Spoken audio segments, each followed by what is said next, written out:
Buongiorno e ben ritrovati con l'informazione flash di newsicilia.it. La Sicilia continua a risultare tra le aree più penalizzate del paese in merito alla questione caro carburanti. Anche oggi i prezzi continuano a salire nonostante il recente calo delle quotazioni del petrolio legato alla tregua tra Stati Uniti e Iran. A lanciare l'allarme è ancora una volta il Codacons. Un maxi sequestro di prodotti ittici privi di tracciabilità è stato effettuato da parte dei finanzieri della stazione navale di Messina, individuati 3 furgoni contenenti complessivamente circa 400 kg di pesce sottoposto a sequestro e donato in parte in beneficenza, sanzioni per 4.500 euro a carico di 3 soggetti.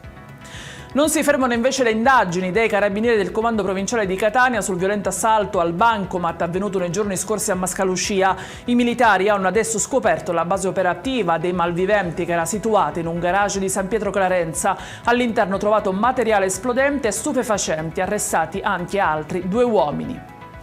Guidava con un tasso alcolemico 8 volte il limite consentito, è quanto rilevato dai medici dell'ospedale di Patti nei confronti di un uomo di 52 anni denunciato dopo essere rimasto coinvolto in un incidente autonomo sulla A20 Messina-Palermo. È stato disposto il ritiro della patente e il sequestro amministrativo dell'auto. In chiusura il passo avanti sul fronte dei diritti con l'approvazione da parte del Consiglio Comunale di Catania del regolamento per la disciplina dell'istituzione della figura del garante cittadino dei diritti dei detenuti. Un provvedimento accolto con favore dalla CISAL Catania, portavoce da tempo della questione, che sottolinea come si tratti di un segnale concreto.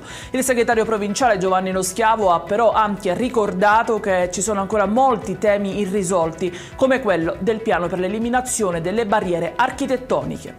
Ed è tutto per questa edizione. Io vi ricordo come sempre che i dettagli su queste notizie e molte altre li trovate sul nostro sito e sui nostri canali social. Grazie per averci seguito e a stasera con nuovi aggiornamenti.